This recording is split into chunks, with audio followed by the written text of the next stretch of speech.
Okay, so this is for Patrick on strengthcoach.com. He asked about 5 corrected drills from my sheet of the FMS correctors. So he asked about the T drill, the partner lift and jackknife, and then he also asked about the starfish drill and just about some cues for rolling. So the first one we'll show here, Fionn, is just the T drill.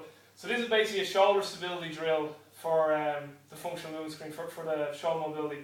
So all Fionn is going to do here is he's just going to bring his arms out to 90 degrees. And we're going to go to Fionn's right here. So this is basically a shoulder packing drill for his left shoulder. So you're going to have the palm up on this side. Yeah. So his palm is up on this side. He's packing this shoulder down and back. Well, both shoulders are down and packed, but we're going to really work horizontal static shoulder stability here. So I just bring Fionn's leg up to 90 degrees. You can chill there. That's it. Okay, and all I'm going to do is I'm going to rotate his legs to his right, and I'm going to ask him to keep his left pec out of the drill. So we're trying to get him to stabilise that left shoulder blade. So we're here, and I'm just going to rotate his legs to 90 degrees. Keep your left pec out of it. So we want to keep that left shoulder down, and he's doing a good job there. Okay, and that's all the T drill is then for the static stability of shoulder mobility. So what we're really doing there is giving a static shoulder blade on a mobile thoracic spine. Then the partner lift then, Fionn's going to bring his legs out.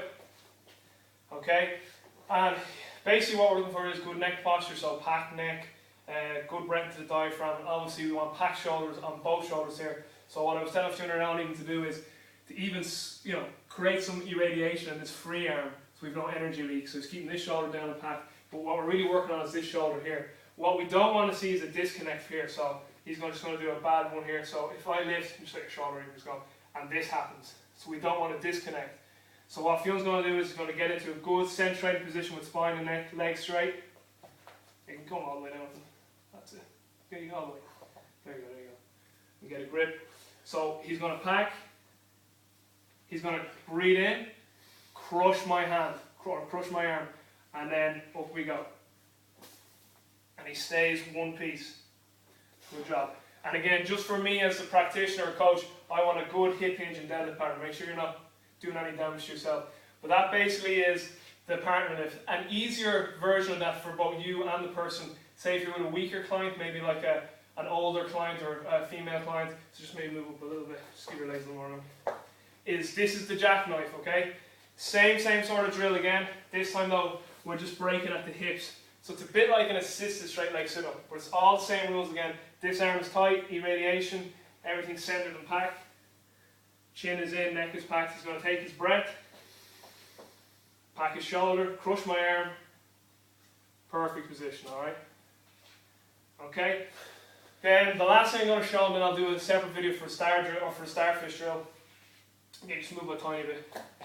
So if Fionn was to do a rolling drill now, Fionn is like me, tight thoracic spine, so when we try to roll, it looks terrible. Well, when I roll, it looks terrible.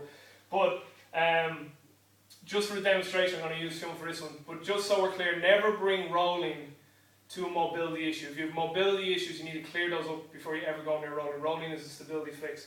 But what we can do, just in this sake, if this was for someone rolling a rotary stability fix, so if this was a rolling correction, just if it was an upper body one, let's just say we're doing an upper body drill, this arm is up, he has this fist here, he's going to roll to this side. Now Fionn's not going to roll, we're just demonstrating here.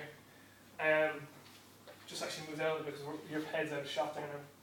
Yeah, just even move right down. So he's a little bit out of shot there. But let's just say this was the start position, he was going to pick up his head and roll here. What I mean by like the tapping of his foot, using a band or like even using a towel is by even tapping his foot here after I've initially assessed it and I said, oh, this way is his worst pattern, this is his worst quadrant, I can just tap his heel, and this facilitates a bit of feed forward mechanism. It helps upregulate, it stabilizes, and it may make his rolling pattern better. If not, other things we could use are a band. So we could use this as well. We could elongate his axis. Okay, so I could hook a band here, and then I could go up this end, and then add just some sort of stability here to his axis, or I could even get Fionn. To hold this band in his arm here, so he can create the axis himself, and he'd roll. We don't have to roll now. These are just examples. And the last thing we could use is a kickstand or a towel. So we could grab this, and I could shove it underneath this side again if we're going this way. So you just lift up there. Yeah, perfect. So it's like he's starting downhill. So that gives him a bit of a kickstand. Other thing too is you could use all three of these in one combination. So he could be on the towel, using the band, and I could also be tapping his heel. Again, and what we're looking for is the quality of the roll changing? Is it getting better? Okay, if we're not making a change, then those cues aren't working, okay? But they're just things you can use to improve one of the rolling quadrants, alright? So the next video I'll just shoot the starfish drill.